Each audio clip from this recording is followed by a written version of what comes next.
चाहिए, अमदावाद तक जानी चाहिए नहीं। ये देखिए असद साहब, आपकी मोहब्बत में गुजरात की आवाज आ चुकी है। हम इस्तेकबाल कर रहे हैं।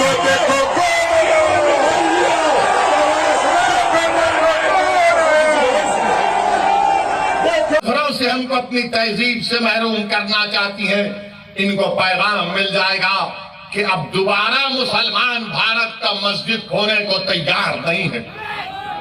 मेरे अजीज दोस्तों और बुजुर्गों, मगर आज ज्ञानवापी का मसला आया, हिजाब का मसला आया, तो क्या कांग्रेस पार्टी ने कुछ कहा?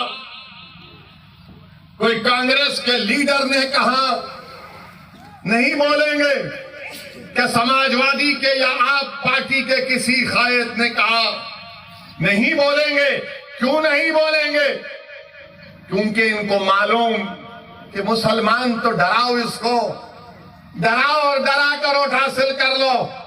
इनको मालूम कि मुसलमानों का जहन उसमें डाल दिया गया कि नहीं नहीं, आपको सरकार को बदलना है। मेरे अजीज दोस्तों और बुजुर्गों, याद रखिए मेरी इस बात को कि हुकूमत को आप नहीं बदल सकते, अपने नुमाइंदों को आप कामयाब कर सकते हैं। अरे मस्जिद का मसला आया तो नहीं बोलेंगे, हिजाब का मसला आया तो नहीं बोलेंगे, दिल्ली के जहांगीरपुरी में गरीबों की दुकानों को तोड़ दिया गया तो मुंह नहीं खोलेंगे।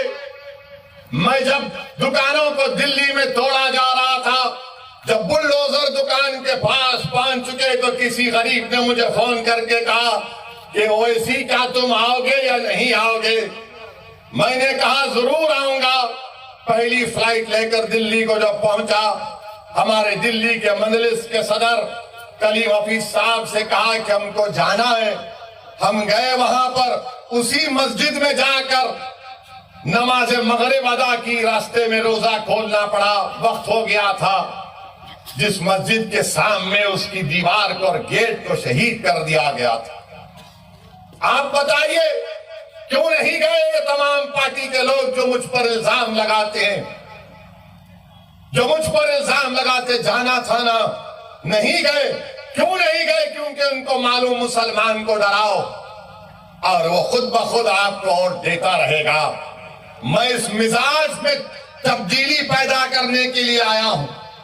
मैं आपसे कह रहा हूं कि सिर्फ अल्लाह से डरो, इन जालिमों से मत डरो। मैं आपसे अपील करने आया हूं कि आप अपनी आवाज को उठाओ।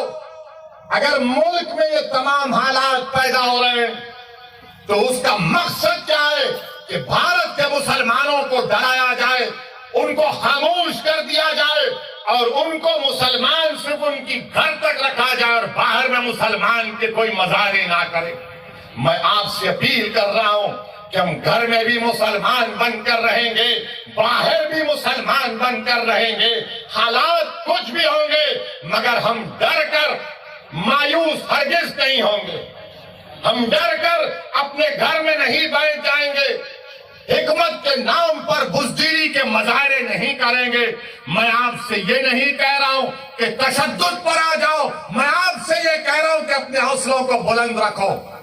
मैं आपसे ये नहीं कह रहा हूं कि तशद्दुद करो। मैं आपसे कह रहा हूं कि सब्र का दामन मत छोड़ो, मगर जब मुकाबला होगा तो हिम्मत और हौसले को बुलंद रखो। और मुकाबला जमहूरियत के दायरे में रहकर होगा। मुकाबला जमहूरियत के दायरे में रहकर होगा। हम पीठ नहीं दिखाएंगे, सीना तान कर अपने हक के लिए लड़ेंगे। ये भारत का संविधान हमको इस बात की इजाजत देता है। मेरे अजीज दोस्तों और बुजुर्गों, वहीं पर जहांगीरपुरी में हुआ तो मध्य प्रदेश में सेंधवा में, खरगोन में घरों को तोड़ दिया गया और कहा गया कि पत्थर फेंकते थे। अब बताइए, एक वसीम शेख जिसके हाथ कटे हुए हैं, क्या वो पत्थर फेंक सकता है? जिसके दोनों हाथ कटे हुए, उसकी दुकान को तोड़ दिया। एक 75 साल के ज़ईफ शख्स को खूब पीटा, कहा कि तुमने पत्थर फेंका। तो उस बूढ़े ने कहा, अरे 10 कदम नहीं चल सकता, कहां पत्थर उठाकर फेंक सकूंगा? क्या कोई आवाज उठी कांग्रेस की तरफ से? मध्य प्रदेश में तो आपकी सरकार थी, गुजरात में खंबाट में, हिम्मतनगर में 10-10 साल पुराने गोडाउन थे, बीजेपी ने उन गोदामों को तोड़ दिया। कौन है ये लोग तोड़ने वाले? क्या गुजरात का मुख्यमंत्री, मध्य प्रदेश का मुख्यमंत्री, गुजरात हाईकोर्ट का चीफ जस्टिस है? क्या तुम कोर्ट के जज बन चुके कि तुम तय करोगे कि कौन किसका घर तोड़ेगा? अरे आज तुम गरीबों का घर तोड़ रहे हो, याद रखो अल्लाह देख रहा है, अल्लाह देख रहा है। फिरौन को भी अपनी ताकत पर गुरूर था, नमरूद को भी था, यजीद को भी था, मगर सबका इख्तियार चला गया। अगर आज कोई इख्तियार के नशे में चूर होकर कह रहा है कि घर तोड़ दूंगा, तुम कितने घर तोड़ोगे बताओ? तुम घर तो तोड़ सकते, मगर याद रखो इख्तियार तुम्हारी हाथ से छीना जाएगा इंशाअल्लाह ताला।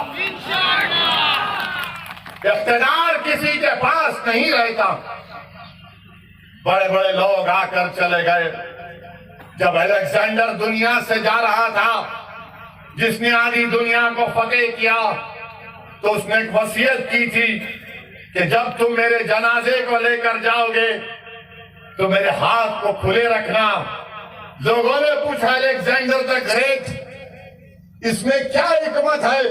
तो उसने कहा कि जिसने आधी दुनिया को फतेह किया, मैं पैगाम ये देना चाहता हूं कि मैं जब दुनिया छोड़ के जा रहा हूं तो मेरे हाथ खाली है, मेरे हाथ में कुछ भी नहीं। तो याद रखो, जुल्म करने वालों, जुल्म को रोको। उस खरगोन में, बल्कि उत्तराखंड, खरगोन और उत्तराखंड में हमारी एक मां ने कहा, क्या कहा उस मां ने? मैं बार बार जब उसका वीडियो देखता हूं तो मेरे रोंगटे खड़े हो जाते। हमारी उस मां ने कहा कि मैं सब्र कर लूंगी, अल्लाह नहीं करेगा इंशाअल्लाह। उस मां ने कहा कि मैं सब्र कर लूंगी, अल्लाह नहीं करेगा।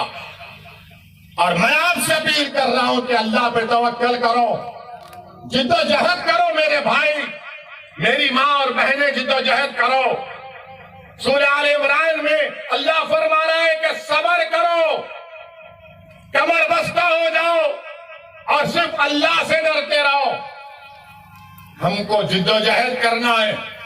अगर आप समझेंगे नहीं कांग्रेस पार्टी है, ये कांग्रेस पार्टी है क्या? मुझे बताओ, आप है क्या कांग्रेस पार्टी? बताइए।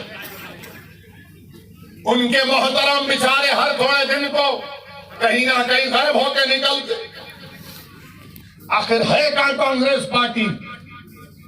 लोग हम पर इल्जाम लगाते हैं कि ओवैसी के आने से गुजरात में ऐसा हो जाएगा, ओवैसी मजलिस के आने से वो बीजेपी को फायदा हो जाएगा।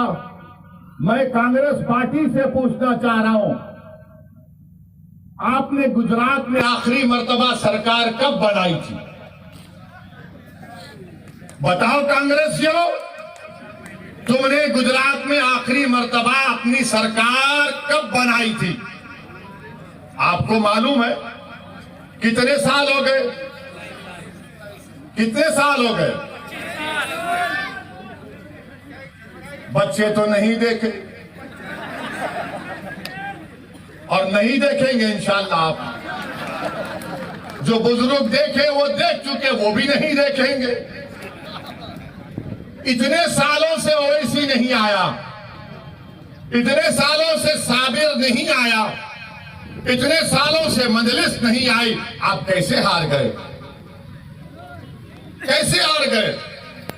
क्या मेरे अजिन्नात आकर आपको बोले कि बीजेपी को वोट डालो? क्या मुफ्ती इस्माइल के मौकिल आकर आपको बोले? फिर कैसे आ रहे आप? इसका कोई जवाब नहीं है इनके पास। मगर अब जब आ रहे तो कह रहे हैं देखो हमारे खाली 3 एमएलए हैं, तुम क्यों आए? आप भीख मांग रहे क्या मेरे से? 3 आपके एमएलए हैं, अगर मंजलिस उसको 12 कर देगी तो आपका ही फायदा है ना इंशाअल्लाह ताला मंजलिस के। हम 3 नहीं चाह रहे, हम बढ़कर चाह रहे हैं, हम अपना हिस्सा चाह रहे हैं। अगर हमारे गुजरात के पटेल भाई मुसलमानों की उनकी आबादी 1 है और उनके 47 एमएलए जीत सकते हैं और हमारे 3 क्यों जीत रहे हैं बताओ? कौन डील कर रहा है? कौन डील कर रहा है? मेरे अजीज दोस्तों और बुजुर्गों, और फिर कांग्रेस के 12 एमएलए बीजेपी में भाग गए। मेरे से पूछ कर गए थे क्या? 12 भाग गए। क्या मैंने उनको बिठाकर हैदराबाद की बिरयानी खिलाई?